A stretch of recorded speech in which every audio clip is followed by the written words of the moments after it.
What is up, everybody? We are back on the Orange and Black Insider Bengals podcast for night 2 of the NFL draft. My personal favorite night of the draft. I'm Anthony. He is John. It's a little noisy where I am. A little bit of a thinner crowd this evening, but I think the weather is playing part of that here. But happy to be back with you talking some Bengals. Obviously a different, maybe a little bit. We talked about the player that they ended up picking a little bit on the show last night, John, and we'll talk more about it. But I guess sort of a surprise, but maybe not. Not really a surprise. I think this team is extremely predictable once you see who is on the board when they pick and their tendencies and their history. And it's certainly not the first time they've made a pick like this. It's certainly not the first time that the fan base has kind of been split in the way that they are, but that makes things a lot more interesting in terms of the fallout and everything. I wish you didn't say that it was thinning out, because I was going to be like, Anthony ran through 200,000 people to make it here tonight, but I guess that's numbers down to like 100,000 people or something like that, right? There's still, I mean, if you they've got the telecast on here in the media room, and they're still showing the crowd. I was out there a little bit earlier. I mean, it's still very, very heavily populated, but it's a lot colder. It's a little more rainy today, so it's just harder to kind of navigate through things, I think. But it's still a fun crowd. A lot of great people here. I've talked to a lot of Packers fans, a lot of local people, a lot of fans from a lot of different teams, and people are great. It's been a fun experience, and seeing some fun faces. And I think later tonight I'm going to try and get into a couple more press conferences and share that kind of stuff. But as we hinted at, and we'll get to it in just a second, we're going to talk about the Bengals pick last night, and of course what may be ahead for them for tonight. The 2 picks, might they move around? Who are some of the targets? That sort of thing. I want to remind folks that you can get this show on a variety of different platforms, including our YouTube channel. You can click the show icon underneath John Sheeran's side of the screen there. Click that, do the subscribe thing, the bell, the thumbs up, all that kind of good stuff. If you don't mind, we appreciate that. Happy to have you joining us live. I know there are a lot of different options as we get close to the kickoff of night 2 and round 2 of the NFL draft. We appreciate you tuning in live or after the fact. You can get this show we stream through Twitter platforms and Cincy Jungle's Facebook, and of course the audio side of things will be available on your favorite streamer. So you got to go to the Believe in Cincy podcast channel, get our show and the others in the slate of podcasts on the Believe in Cincy channel. Appreciate you subscribing there, and of course leaving a review, hopefully a positive one. We appreciate that. We're going to pull up a couple of clips because this was something, and I got credit Parker Blake, a good film guy and a good follow on Twitter. He kind of pointed this tweet out to Shamar Stewart from a different account, but I'm going to pull that up in just a second so you can kind of see some Senior Bowl stuff that I think may have especially piqued the Bengals' interest in Shamar Stewart, just because he was so dominant that week of practices, game, and all that kind of stuff. But John, your reaction, I mean, I think we all know this is kind of the quintessential, and I guess this is what you do in the middle of the first round. As you get to the 20s, you kind of have these boomer bust type of prospects. And of course, this is what we kind of talked about with Stewart last night, which is, look, the tools are there. I think we later kind of researched the RAS score although it was incomplete testing, was a 10, perfect score via math bomb. But the production isn't there, and this is also a guy who's probably, his name's going to be called tonight, Nick Scorton. You know, kind of the deal that happened with him, where'd the production go. So then you kind of look at Texas A&M, their defensive style in general. how did that kind of affect some of these guys in their actual production? But you know that the pressure rate, the pressures in general are there, just the sacks are not, and finishing plays are not there.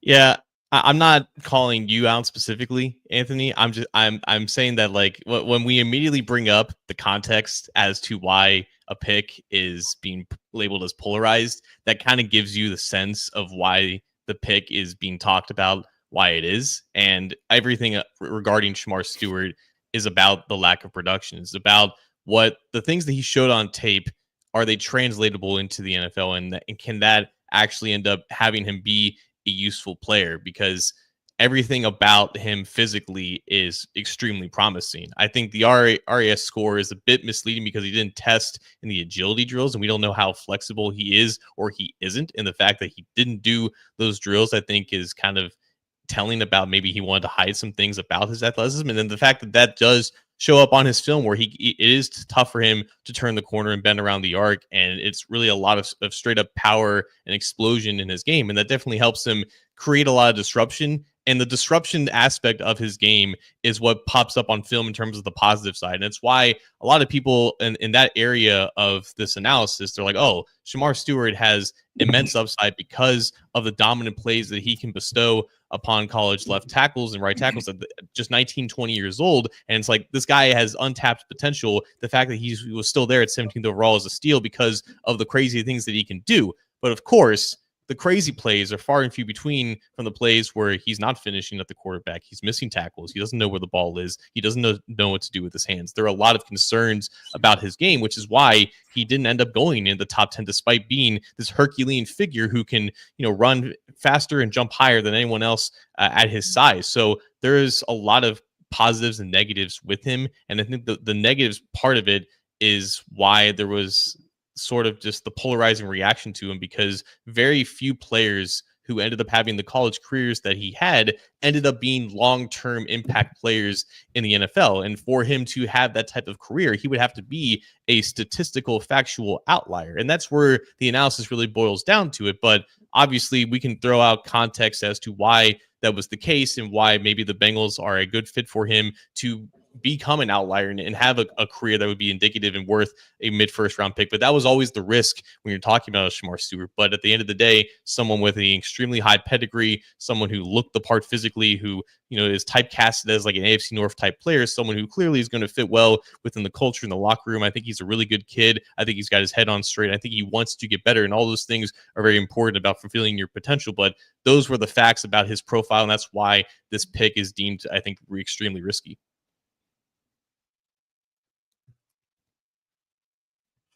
So, I mean, as we can kind of continue to, sorry, my headphones got a little tweaky there, so I'm working on that. But as we continue to talk about Shamar Stewart, again, where do you kind of see day one, the fit, the role? Where do you? I mean, he's going to be on that left side, so you've got right. Presumably, I mean, nothing happened with Trey Hendrickson last night. We also touched on that. So presumably the Bengals are banking on him being back and manning the right side, and then some form of a rotation with Joseph Osai, Shamar Stewart, and, some others sprinkled in there. They obviously one pick earlier, Walter Nolan goes to the Cardinals. And so, you pivot to Stewart there, or maybe this was the plan all along, but I tend to think the Bengals were pretty in on Nolan as well. But I mean, do you see a high, again, with the picks being at a premium this year, 6 of them, you kind of want these guys to have some sort of, I don't know if prominent is the right word, but some sort of contributing role right away, particularly if you're a defensive player in this rebuild. I mean, what are you seeing from him that could tell you, hey, this is a guy who can come in right away despite the lack of college production in some areas and be effective for the Bengals?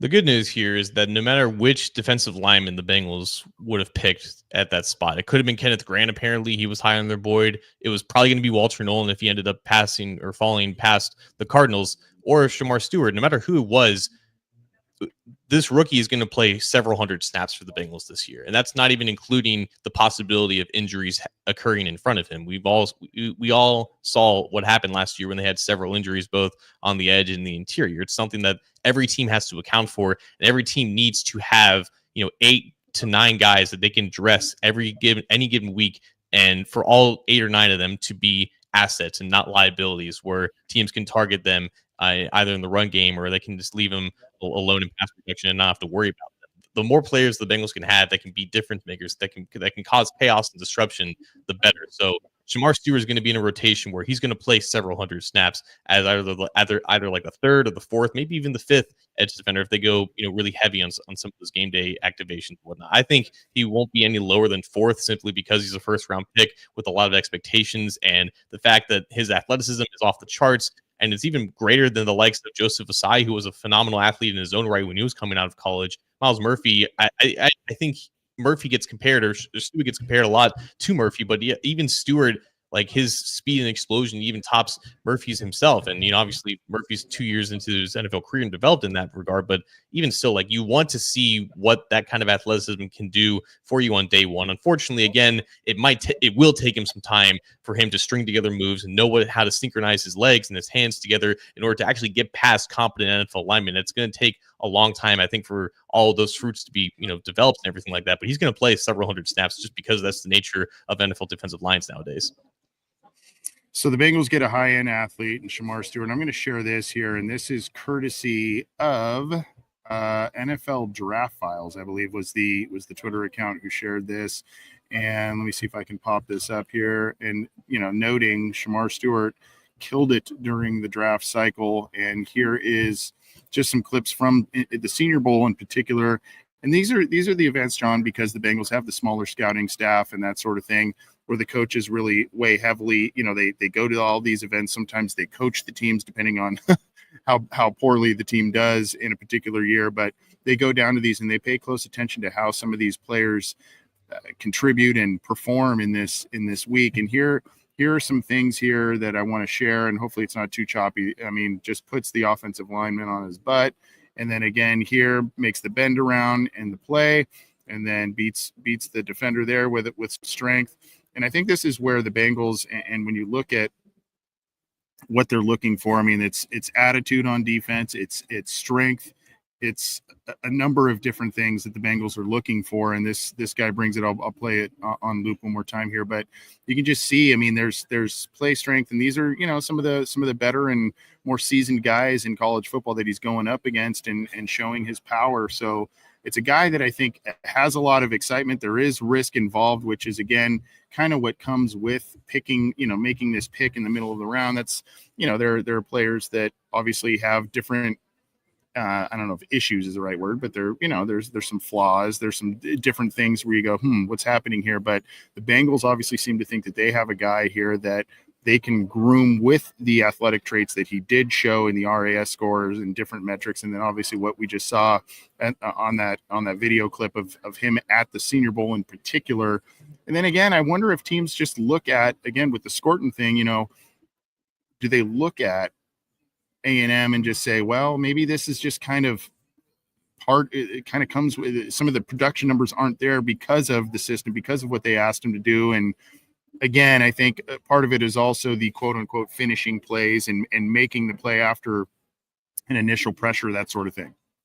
You're 100% banking on putting him into a more isolated role where you can have one-on-one situations and you can just pin his ears back and let his get off do the work for him. And again, that will lead to some wins against some lesser offensive linemen early in his career. But in order for him to be able to take advantage of that with a consistent basis, they need to refine his hand usage. They need to refine everything about his pass rushing process, because at the end of the day, at Texas A&M, he didn't really get a lot of chance to do that. So you wonder where his development is in those situations. Obviously, there were flashes at the Senior Bowl. Those drills do favor defensive linemen because it is a true one-on-one situation, and it's just putting your offensive lineman kind of on an island. So, like, those are nice to see because the flashes do exist, and they did exist in his college tape. But the Bengals, like, they're banking on that being the case in terms of, like, we put this guy in a more favorable situation where he's never going to see double teams because Trey Hendrickson is playing on the other side of him. At least that's the plan with Trey Hendrickson still here. So putting him in one-on-one situations, not having him just be like a heads up 5 technique or a 4-eye, which is where he was a lot of times at Texas A&M because that scheme is weird. I've just seen so many examples in the past of similar situations where guys come from unfavorable schemes and they don't produce that much. And not all the time do they go into new situations and all of a sudden they're brand new players. Typically players who they are who they are from college. And that's why at the end of the day, he's still going to be an outlier. The Bengals are banking on him being banking on that being the case. And unfortunately for them, they haven't had a lot of success in actually finding the key to unlock a lot of these talents. But again, this is just another situation where they're just trying to make sure that, or they're just trying to see if they can strike gold. What would you grade it if you gave it a letter grade? What would you grade the pick? I gave it a C- because there's definite promise where it keeps it out of obviously like the failing range, and like the ceiling is definitely there. But again, you look at this team specifically the last 15 years and all the defensive linemen that they've tried to develop of this type of archetype, not necessarily this caliber of athlete, right? Maybe not in the first round necessarily, but I've just seen this movie before and I would really like to see it before actually believing it, but I'm not going to give it a failing grade. I don't think the pick was set on fire, but there was too much risk for me personally for my cup of tea. Yeah, I'd be a little more generous. I think I'm more in the B- range. I think that there is, you got to just love the tools and some of the measurements there, but this is in a draft where the Bengals are likely to get, and we'll talk more about potential prospects here in just a couple minutes, but in a draft that is so critical for this team, and in a draft where they are now telling you we are relying heavily on our new defensive line coach, our new defensive coordinator to develop this kind of talent and to not be a Jordan Willis, to not be some of these other guys that had high metrics and just never worked out. And this team needs to have able pass rushers. They need to have guys that can come in and help Trey, give Trey help as you had on the wheel a couple days ago. But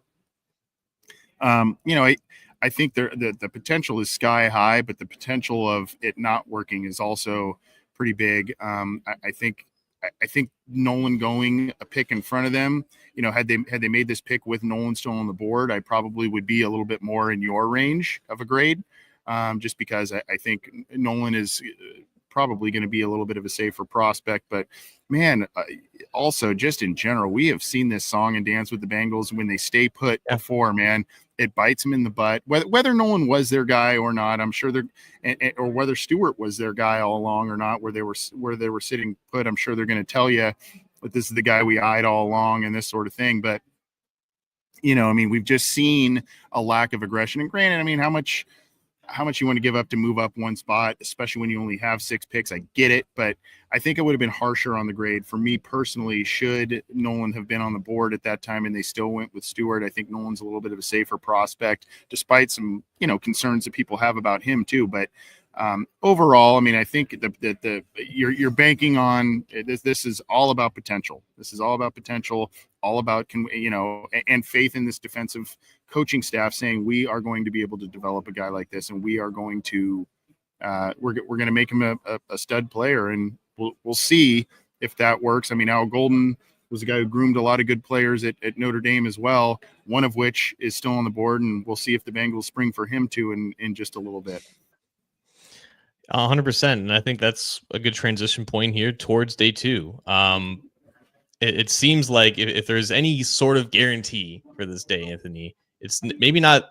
They may not draft a guard, but we know for a fact that they want to draft a guard. That seems to be the one thing. Like, they're going to be targeting an offensive lineman either in the 2nd round or the 3rd round. It seems highly unlikely that they would want to leave this day without having someone to compete with the likes of Cody Ford and Lucas Patrick at one of those spots. Now, this is why this round 2 is the most interesting, and it has been the most interesting for me in this entire draft cycle. Are they just going to commit to that like they did 4 years ago with Jackson Carman, right? And just take a guard at all costs for the sake of just having someone to fill out that spot? or if a situation arises where there's a run on offensive lineman, which we saw 8 of them go off the board in 32 picks last night. It could happen in the first 16 picks of this round. Are they going to just stick at that position, or are they going to look at their other needs, potentially safety, linebacker, defensive tackle, because they didn't take one last night? Maybe even a running back if one of Quinshawn or Caleb Johnson is still there. I really don't know what the pivot would be if they don't take an offensive lineman, but seeing how patient they are with seeing the offensive lineman on the board, if they do go off the board, if they do pivot to another position, that is definitely the story of the night. And whether or not they draft an offensive lineman around 2 or 3, I don't know, but they will be targeting at least one of them in one of those rounds. So where do you fall? Where do you fall in the realm of because I guess this plays into the best player available type of scenario, but you're the Bengals, and maybe guard is a more glaring need than safety, and a swing offensive lineman right now, a 3-tech is more of a need than safety, but you are potentially looking now in the second round, if you are at safety, you're looking at some of the top players at that position group in that round at safety, as opposed to now, you've gone down the pecking order. A lot of offensive linemen went last night. You're now, do you get the true guard and not a swing guy, that sort of thing? Where do you stand on, look, man, I mean, if one of the top 2 safeties are there, you're getting, potentially the top player at that position in the second round, as opposed to now you're looking at guard, guard tackle, and you're looking at maybe the 6th or 7th best player at a position group, although it's a bigger need. I mean, if you're in the Bengals position, I'm kind of in the camp of, I see the need for guard. I see that, the needs are higher there, but it's value versus need at this point. And I mean, are you able to get somebody towards the top of the position group in this class in the second round, in the third round, as opposed to another class where you're, this guy's kind of, teetering on top 10 type of status at a position group? Where do you stand on the value on that? Right. I think there's probably very few players who have like a 1C grade for them left. And maybe it is one of those safeties, whether it is a Kevin Winston Jr. or a Nicky Manwari, who's now available in the round 2 as of now that we're speaking. The board fell the way that you want if you'd want to take a safety in round 2. Odds are there's going to be one of those guys, and obviously Xavier Watts, right? The obvious Al Golden connection, right? I don't know where he would rank compared to those other 2, but obviously it's a clear scheme fit and plug and play. So the board is where it is now. If you want to take a safety, odds are one of those guys are going to be there. And if there is this run on offensive lineman, odds are one of those guys, or a Carson Schlesinger at linebacker. He's the top linebacker on the board as well. It seemed unlikely that they were going to be able to address both safety and linebacker. But if the board kind of falls the way that we expect it to, with the way that these guys are still available, it seems like safety is going to be one of these positions where the value is definitely at its best. And then you look at round 3 and you're thinking you're crossing your fingers.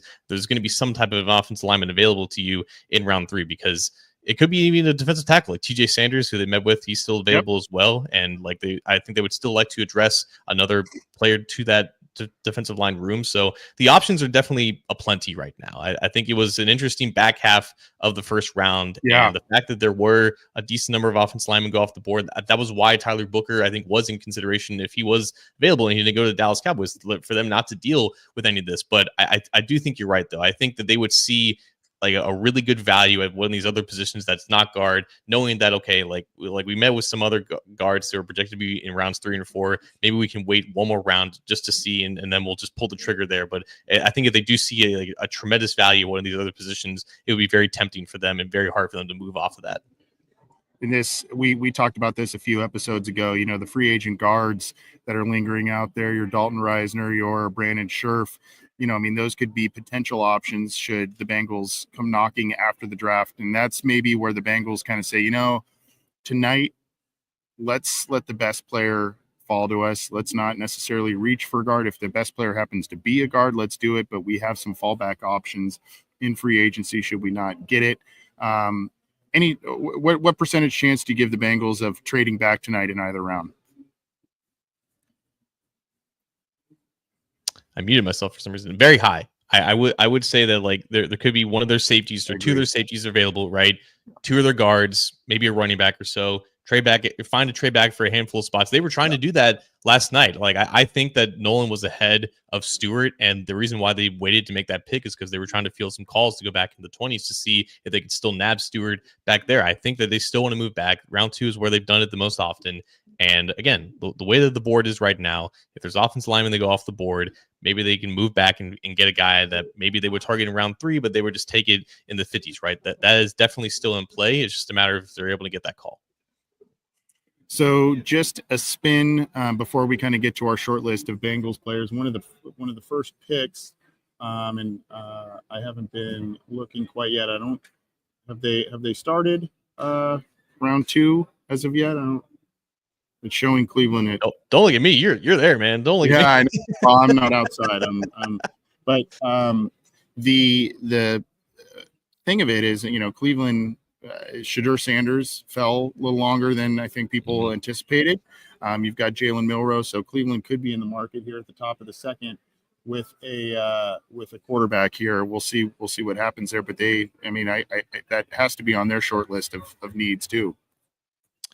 Yeah, apparently Tyler Shaw, who's like my age, out of Louisville. He was like an Oregon commit in 2017. He's on the radar. It seems like they're going to go running back here at the top of the second round, and that could be Travion Henderson, which could start a run on running backs, and it's just a domino effect, right? They got 16 picks to get through until they're on the clock again. We saw this last year, how they were really crossing their fingers and hoping that Chris Jenkins would fall to them, and that's the case last year. I really do wonder who that player would be this time, because obviously defensive tackle last year was a huge need for them. Guard projects to be that need. They may be crossing their fingers about a guard falling to them this year. Today, I guess, not this year. Yeah, so it looks like Cleveland is going to be the first. They're going to be up first here, so we'll see what happens here. But short list of names, I think. Emin Wari, the safety, Xavier Watts. I think just with the connection he has with Al Golden, I think there was a quote that Al Golden had said, we shared a brain or a heartbeat, something like that. So, you got to think there's a solid connection there. I think Ratledge is on that list. Maybe Ursary, a swing tackle guy. And then you mentioned Sanders, TJ Sanders, a guy that the Bengals have shown some interest in as well. So those are all guys that I think are on the short list. Maybe running back is on it too, but that's probably going to wait, I think, with a couple of guys going in the first round there, and maybe third round, maybe fourth round for a running back for the Bengals. Kevin Winston Jr., Jonas Salanaea, I think are other two names that absolutely need to be in consideration there. Yeah.